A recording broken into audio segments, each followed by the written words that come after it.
All right, well, let's just jump into it. I mean, we're sort of at the tail end of the pandemic. I think most people are still quarantined. I know you're in California, I'm in New Jersey, but what have you been doing to stay busy, stay active during quarantine? It's funny because I've actually been trying to do the opposite of that during quarantine. Honestly, by design too, because one of the things, that I've kind of known, but it's always, it's different. It's different. It's one thing to know what you should or shouldn't be doing. And it's a completely different thing to actually do it. But I've kind of known that I've been just busy for too long, like just doing too much stuff, these obligations and those obligations.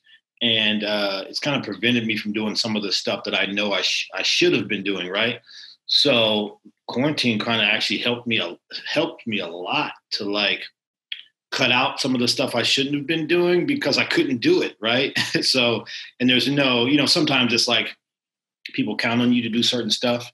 And even when might not be the best use of your time or you need to step away from it, it's hard sometimes to tell people like, hey, look, I can't do this. So quarantine kind of gave you that excuse, they're like, hey, sorry, can't do it. So, I used the time a lot just to step back and to start focus on more of the, the at home, business stuff that I needed to take care of.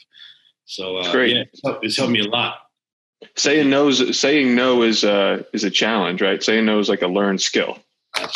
Absolutely. And again, there's some people that are easier to say no to. Right? Yeah, that's true. Another, right? So you got a built-in excuse with the pandemic. I like that. Have you discovered anything about yourself being, I know you're, you're with your kid once in a while and anything you've done some self-reflection, anything you've discovered about yourself during like quiet hours of the day? I have discovered that I do not mind being quarantined at all. So, I've always known that. I'm like, I'm a homebody a lot, a lot of the time. Yeah. I'm out and I'm with people a lot and I enjoy that part too, but I equally enjoy just like being home and your peace and quiet and being able to just focus on the, the stuff that you want to do, pursue in your own time, right? I like to read a lot. I like to learn a lot. So I'm always, learning new stuff. Yeah. And quarantine was great for that. I got nothing but time to just read and study up on different things and just, pursue stuff that without the obligation of like having to travel here and there. That's nice. What do you like to read? I'm curious. So I read a lot of personal development. That'd probably be one of my favorite things. And that ranges from all different types of stuff. But personal development is one of my favorites. I like to read on, I like marketing books. I read a lot of, rather like Christian, but like personal development. I hear that. Productivity. Like that, some of the hacking stuff. What are one or two that you'd recommend? So, or something that like bubbles up to the surface, like, oh man, you got to read this one. So a few of them. So this is a book that I read a long time ago, but there's a few books that you can read to me like that will have like a lasting, profound effect on your life, right? And these are books that I give to like friends. They have a birthday or something. So, and I think those are the only really kind of books that you give to friends, something that's going to be life changing. For family, I would say, for friends and family, I would say a big favorite book of mine is a book called Love Does by a guy named Bob Goff.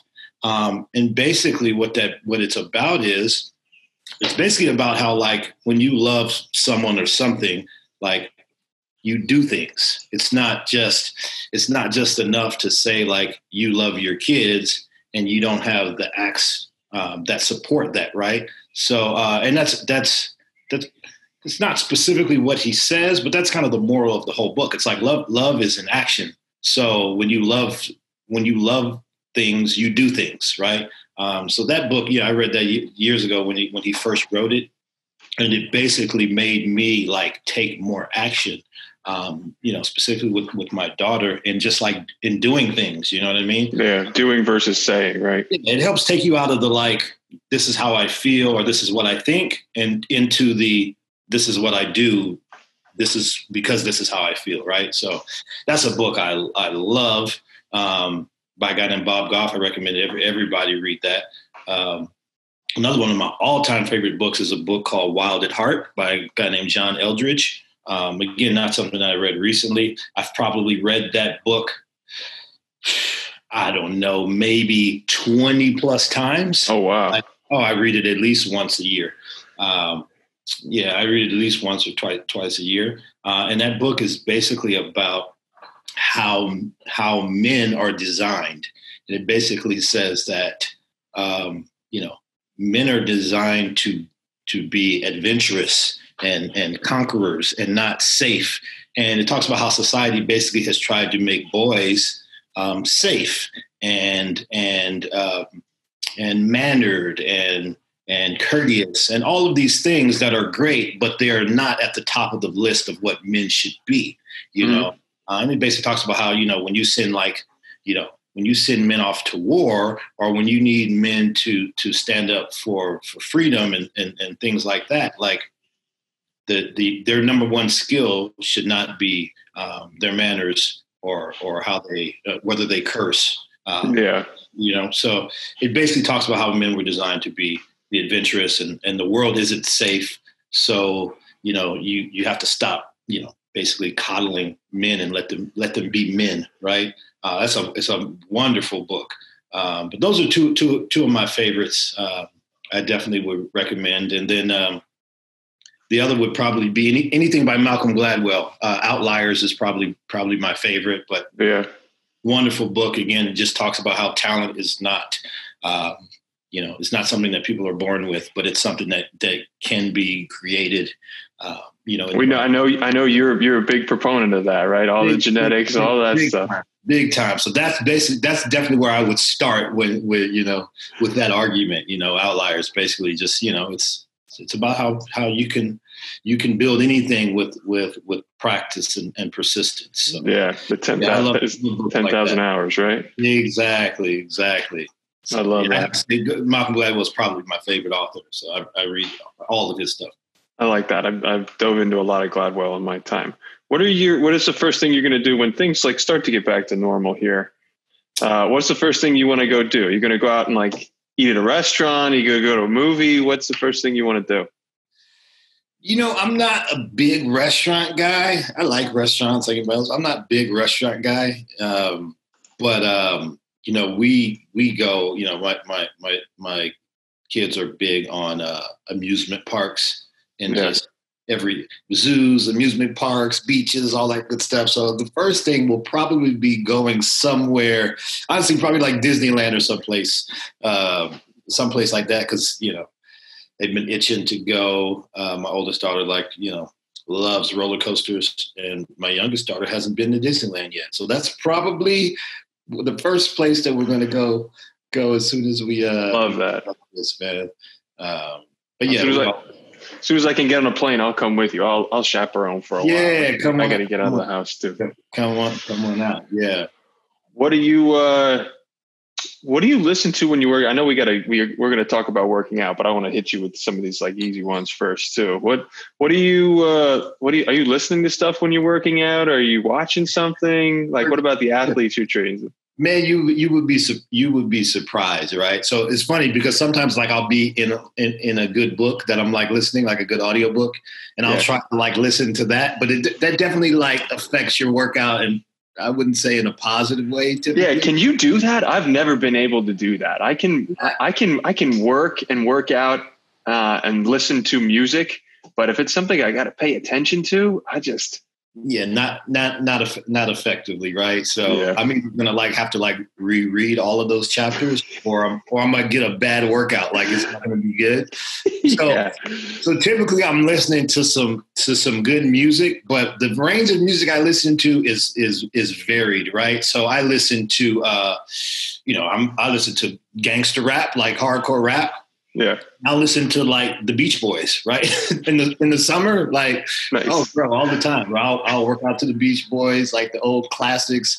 I'll work out. I can see you throwing pet sounds on there, having the garage doors open, having all the sunshine in. I can see that. Maybe it's a California thing, but yeah, I listen to the Beach Boys. I listen to Italian opera, the Pavarotti. I listen to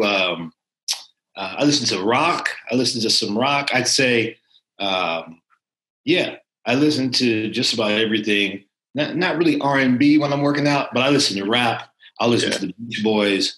I'll listen to some rock. I'll listen to like some old school, like 80s rock. I'll listen to like some Billy Joel. Oh, I love that. Yeah. But I also have I have a soundtrack too that I listen to that's like all like the classic 80s martial arts films. Or like the action films. Oh, like Survivor, the Rocky soundtracks, I'm sure, right? Exactly. All that stuff. Like all of the hits. It's like all of the hits from like the classic 80s action movies. But I listen to a lot of that too. So I feel like every time that stuff comes on, you just like you're running faster, jumping higher. You got like one more rep in you. Eye of the Tiger comes on, man. It's just exactly. Yeah, I'll have to send you a mix, man. I got a cool mix that's like. Oh, I would love that. We listen to it all the time in training. What about like food, snacks kind of thing? Do you have a weakness when it comes to that stuff? I know you're a big eater. Man, anybody that knows me knows I eat lots of. So 2 things that I probably shouldn't eat that I eat lots of: candy and soda. Candy and soda. You're like a dentist's worst nightmare, man. You're like. People. I have friends of mine that like for my birthday they'll like buy me like a tub of red vines. You know what I mean? Oh, that's awesome. We know what you want, and it'll be gone in a day. So like gummy candy, but I don't do like I don't like chocolate, right? So I just eat like gummies mostly. But yeah, gummies and soda are probably the 2 things. Like people will see me like in the middle of a workout for like a pre-workout. Yeah. They'll, like, drinking their Gatorade and I'll have like a Mountain Dew. You know what I mean? But honestly, man, it works the same, bro. For my purposes, it's like calories and sugar. It's all in, right? Electrolytes. You got to get that stuff in. You're burning a lot of I got to believe you and your athletes are burning a lot of calories most days anyway. So calories are calories in your case. Yeah, it doesn't make much difference for me. We burn more calories than we need to. So, but I would recommend it again. So if you try to be healthy, Yeah, I was gonna say it's probably not what the average Joe needs. I shouldn't be. Probably don't need to gulp down a Mountain Dew after running a few miles or anything. Exactly. But I'm getting back on my diet. So I got my nutritionist, Dr. Koppel, is going to put together the game plan for me coming out of quarantine so that we can get back to action. That's awesome. Well, that's a good seg into the workout stuff.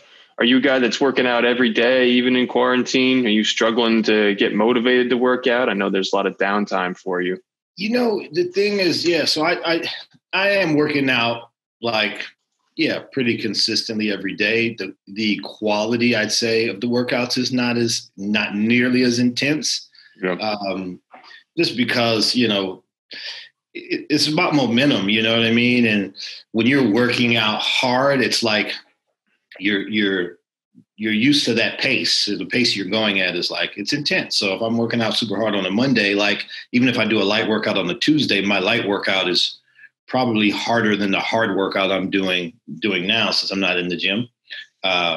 So I'd say, I'm working out, but not nearly as intense or as, the quality of workout that I would like to have. But now, just kind of like, seeing the where things are headed back to semi-normal, I'm already trying to gear up and be ready for when I get back out there. Right. So it's good. It's a good prep to do. What's like a must-have piece of equipment for you for at-home workouts? Is there something that comes to your mind? So must-have, honestly, really for me, it's more about the recovery than the actual at-home equipment.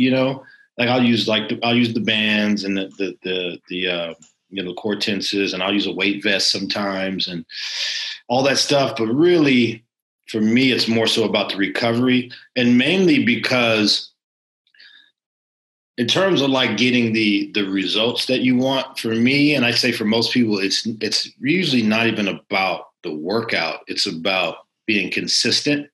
And the number one thing that stops me from being consistent is like, I have like a pain in my neck or my back is feeling sore or whatever. Like there's something that's nagging you. Yeah, something that's nagging you to a degree where you're like, yeah, you know what? Like, I don't really feel like working out and my neck's kind of bothering me. So I'm going to rest today. You know what I mean? And you end up resting on the day where you probably should be working, or you end up like dialing down your workout on the day where you don't really need to. So for me, it's more the recovery tools, that are most important. So, that's the foam rollers. I got the Core Surge, obviously, and the Core Pulse. I use that a lot.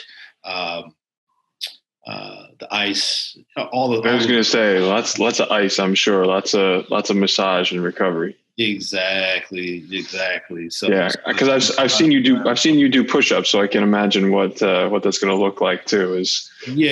Absolutely. You always something is, if you're working out, something's always gonna hurt. Something's always gonna be sore. So for me, it's all about the recovery that will keep you working out, even if it's a light workout. You know what I mean? Like just consistency, because once you stop, like it's so much harder to start again. So yeah. When you're short on time, and I know you're long on time these days, but when folks are short on time, or when you're short on time, where are you focusing? Like, what kind of exercises are you focusing on? You focus on like total body stuff? Is there one or two go-tos where you're like, yo, man, I got 30 minutes just to get something quick in here? Yeah. Well, so when I'm short on time, I'm always doing like push-ups before I get in the shower. Like, so. Yeah. If I'm like, really short on time, I'm about to get in the shower, I'll do push-ups to failure. Like, and that's sufficient, right? That's what I'm usually doing. If I want to do legs or something, I'll do like lunges or squats the same way. But usually, short on time, it's push-ups, and I might do like 2 or 3 versions of push-ups to failure and get a good pump, and then boom. Get right to business. You always have enough time to do that. Yeah, I like that. So like, I know we're going over this home workout, and I'm excited to get it out to our audiences and all that. How quickly can you go through something like this that you put together? So for the upper body portion, right? Because I'm usually doing those like separate days. So for the upper body portion, it's not that long. Maybe like if I'm taking good rest, like maybe 20 minutes. Probably more like 15 minutes, right? Yeah. But yeah, that's usually like a 15, 20-minute workout. That's not bad. All right. What about the leg portion? Similar kind of thing? Yeah, leg portion is similar as well. The leg portion too, usually, at least for me, usually the rest is shorter, for the leg portion, but both of them, they're, I'd say 15, 20 minutes max. Yeah. If you're doing the push-ups and you're doing the abs as well, like you're taking good rest, like, between 2 to like 3 minutes, then you might get to like 20 minutes. But other than that, like, no, you're not, it's not going to take that long. The abs aren't really taking much rest in between. So yeah, I got to tell you, I will talk about this because I've done this workout a couple of times, and I'm not in terrible shape, but I'm not in Jason Manley type of shape. That was just so brazenly evident that I severely underestimated the amount of push-ups I could do in a certain time, man. Most people do. The push-up part is harder than the ab part for sure. Oh my God. Yeah, it's not. The thing is too, like, again, if you haven't been doing a lot of push-ups, like, like you could just hold your neck the wrong way, and like that'll cut down your number of reps like significantly, because you're sore, and not where you should be sore, right? Your neck, your back, whatever could start bothering you. So, it's not an easy workout, but if you get through it, you definitely should feel a difference, after a few days. All right, I want to dive into the workout itself because I'm interested in this stuff. I'm like I said, I'm terrible at the push-ups. How do I get better at push-ups? Just doing them. So it goes back to the work. Just do the work, right? Do the work, but also it's the mental component usually that people have a problem with because if you don't get through the workout, a lot of times people feel like, oh, I couldn't do it. And so they stop doing it. It's like, no, you're not going to get through the workout. When you first start the workout, you're not going to get through it. You're going to have to cut down on the number of reps, or you're not going to complete the sets. Just do what you can do. And then just keep coming back and doing that, right? You might find that okay, you could do 4 sets of 6 reps. Okay, just do that. And then you keep doing it. And then in a couple of weeks, you're going to be doing 8 reps. And then you're going to be doing 10 and so forth, right? And you're going to get value out of it. Like you're going to see a change in your strength and your physique, the whole 9. Like it works, one of my mentors, he always says, everything that you work works. So like, if you do the work, it works. Like, and the work that it does on you is going to be better than the work that you do on it. Right. So yeah, just do it. So even if you do 4 push-ups, like, okay, cool. Tomorrow, or the next day you can do 5. And you just gotta stay at that. That's what starts. It's like they say, it's the start that stops most people. Just start it and just keep increasing gradually. And the numbers don't even matter because most people again are doing this to they want to change their muscle composition, or they want to get stronger. Like you're gonna get all of those things no matter how many reps that you do. The only way that it's not going to work is if you're lazy. And what I mean by that is like you could do 10 reps, but instead you do 2. Like, oh no, I don't want to. No, but if you do what you're able to do, like you're gonna see results. Yeah, I like that. So a lot of like regular hand position, like wide grip, diamond. Like, what's the difference between a bunch of those, right? We got like a diamond push up, wide grip. What's that working and what's the difference? Yeah, you're going to feel different. Like you're going to feel a burn in different areas depending on those grips, right? So like the diamond grip is going to work your triceps a lot and like your upper chest. So it's great for that. The wide grip focuses on the chest more, less on the triceps, right? So that's kind of why you vary it because depending on where you want the most emphasis, right, is where you're gonna put your attention. And if you want it all over, that's why you're doing all of them, right? Exactly. Yeah. So me typically, like I do, if I'm gonna do like if I'm in a rush, like I'll usually do wide grip and diamonds, right? I'll do those 2 because I'll get focus on the chest and on the triceps, right? Which is, if you want to put on size and, have that look, then, those are 2 of the main grips you can use to get that, relatively quickly. So that's a good point too. So is something like this, the way you've designed it here, is it going to build strength? Is it going to build bulk? Is it going to do both? Like, how does that? Yeah, both. Absolutely. So yeah, it's going to do both. So you'll get the look that you're going for. You can, people think that you can't get size like with push-ups. You absolutely can. Yeah, I think that's a pretty common misconception, right? That I can't get bigger doing body weight exercises. No, I had I had a period of time where all I was doing was that push-up routine, the ab routine, and occasional pull-ups. And I put on, it was like 12 or 13 pounds in like the span of like 2 months. Yeah. Just all good muscle, right? That's good weight. Yeah, absolutely. Like I put on significant size in 2 months, just doing those workouts every other day, 3 times a week. And the folks who are looking for the opposite, right? They're like, I want to get a little more sinewy. I want to be like, I want to cut down a little bit. Is it just higher reps, less time in between? Is that something you counsel? Yeah, I would do higher reps too. And also, it depends on your body, right? If you're like, if you're 200 pounds and you should be, 160, like, Yeah. you're probably going to have to do more than just that, right? You can have to do some type of cardio, jump rope, run, do something, right? So yeah, that's going to help too. But yeah, you're probably going to have to do more to burn more calories as well. So yeah, again, it depends on where you're at and what you're looking for. Yeah. I heard you say the pull up. That was an interesting one. I like pull ups. Should I implement like a pull exercise in here? Is that something but I got to believe maybe a lot of your lats are getting it from just sort of holding yourself there.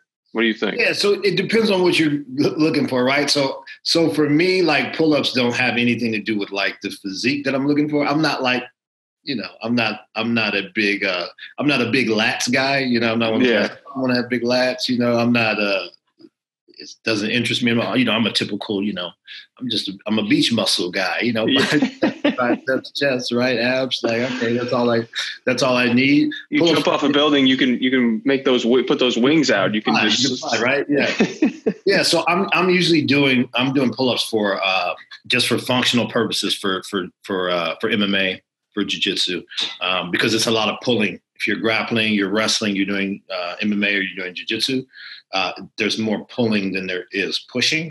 So that's more just functional strength for that than anything. But yeah, it will help with size, and you get some like like chest, benefits from doing that too. You can build up your arms from doing that too. But the primary reason I'm doing that is more just functional strength for training and competition, all that good stuff. Yeah. I got to ask about the core exercises too, man. I went through the ab routine and I tried to do like 30 seconds in between. And again, some of them I could do pretty well. Yeah. There are a couple in there where they just kicked my butt. Some of the jackknives. So the two-part question is like, which one is the hardest for you? And the second part is like, why so many core exercises? So the reason why there's so many is because there's all the different areas that you want to target. Your upper abs, your lower abs, your obliques. Like, you want to hit everything. If you really want to get like, that definition and the look that most people like associate with having like a six pack and, nice set of abs, like you have to hit all those target areas. So that's the main reason why we're doing all those different exercises. And again, the number you're doing doesn't really matter. Like, I can do, 50 of each of those relatively easily. Some people may only be able to do 10. Like, yeah, you're going to get results wherever you're at, right? And then at some point when 50 gets easy for you, like you're going to have to bump it up and do more than that, right? Or add some resistance or something, right? So that's the main reason why there's all the different exercises. As far as the harder ones to do, for me, probably the ones later, in the after the ones you have to do when you're fatigued, right? Doesn't matter which ones they are. It's just the second to last one and the last one, right? To the end, I think maybe too for maybe like the lower abs, because I think in my regular routine, like my training routine and the stuff that we do, those get less attention. Like, you don't have to activate them and use them as much, so they're probably less developed. But yeah, those would probably be. Those like some of the flutter kicks and stuff like that. Those would probably be more work for me to do than like the jackknives and stuff, because I think those muscles get activated less in just my daily exercise. Is that the kind of thing you're preaching to your athletes too? Is that your power starts from the center. What you do starts from the center, and you work your way. It like sort of works its way out. Yeah, for MMA, you have to have a strong core for sure. Like you need it. I don't really, again, my exercise is more more superficial than that. So it's more for to have abs, right? Yeah. But you need to have a strong core in. You need to have a strong core when you're doing MMA and grappling. But I get a lot of that from the actual work I'm doing in the live training, picking people up and throwing them down and holding them down and punching them for an extended period of time. a lot of that. But yeah, you need to have a strong core. That's probably, it's I think for most sports or exercises you're going to do, that is a great, it's a great support for just about any sport, but for MMA, it's definitely crucial to have a strong core. Yeah. What about the leg exercises, right? Is there a specific weight band you use? Is there one that you like to go back to more so than the others? I went through that routine too, and it was it was at the end of everything, and I was dog tired. Yeah, so I typically use the heaviest band because I'm just trying to be manly all the time. So I want the heaviest band, the manly workout. I want the heaviest band, and or I'll use like the baby weight because my kids always want me to pick them up. So like, all right, you want me to pick you up? I'm gonna pick you up. Then after you do like a set or two, they're like, okay, I'm ready to go down. Like, no, you want to get picked up? No, I gotta finish. You're on this ride for 30 reps, baby. Exactly. So I like that, and it works a lot too. Like if you have kids, you can use them for weight, or a weight vest. Any of that stuff works great. So I always go for the heaviest band. But again, if it's too heavy, like if you're using weight that's too heavy for you, then you're not gonna get the result that you need. If it's like you can't go use the full range of motion because the weight's too high for you to do a full squat with or something like that. So definitely I use the most weight I'm able to do while at the same time performing the exercise properly. Nice. So what about the frequency? This is probably the last question I have for you because I know we got to get going. But what about the frequency of the workouts? Right? Are you doing this every day? Is this an every other day thing? Is this 3 times a week? Typically every other day. So like if I'm doing upper body, I'll usually do that on like a Monday. Then I'll do legs on Tuesday, upper body again on Wednesday, lower body again Thursday. So you're alternating back and forth. And the core stuff every day too, or is that every other day? Every other day also. And I usually do the core stuff with the upper body stuff, right? So okay. Then I'll usually do upper body and then I'll do core. Next day I'll do legs and then back to upper body core. So that's typically how I do it. And I'll usually do that like Monday, rotating Monday through Friday, and then I'll do like maybe like an active recovery, type workout on a Saturday, maybe run or surf or whatever on Saturday, and then I'll rest, total rest on a Sunday. That's my typical schedule. Awesome. I love that. Well, thank you for talking workouts and other stuff with us today, Mr. Manley. I can't wait to get back into the gym and do the manly workout again. It's summertime. You got to get that beach body going. It's time, man. Yeah, it's time. I'm starting to dial up, again myself now. Right. So I think a lot of people are starting to dial up because we can see that we are going to have a summer now, right? For a while, it looked like we were going to be in the house. This time to get the beach bodies going.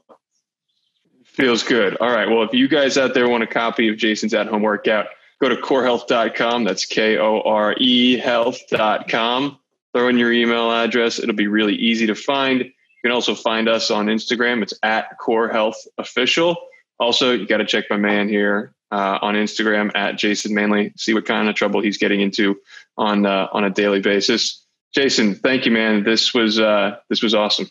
Appreciate it, man. Always a pleasure, my man. All right, I'll see you. Talk to you soon.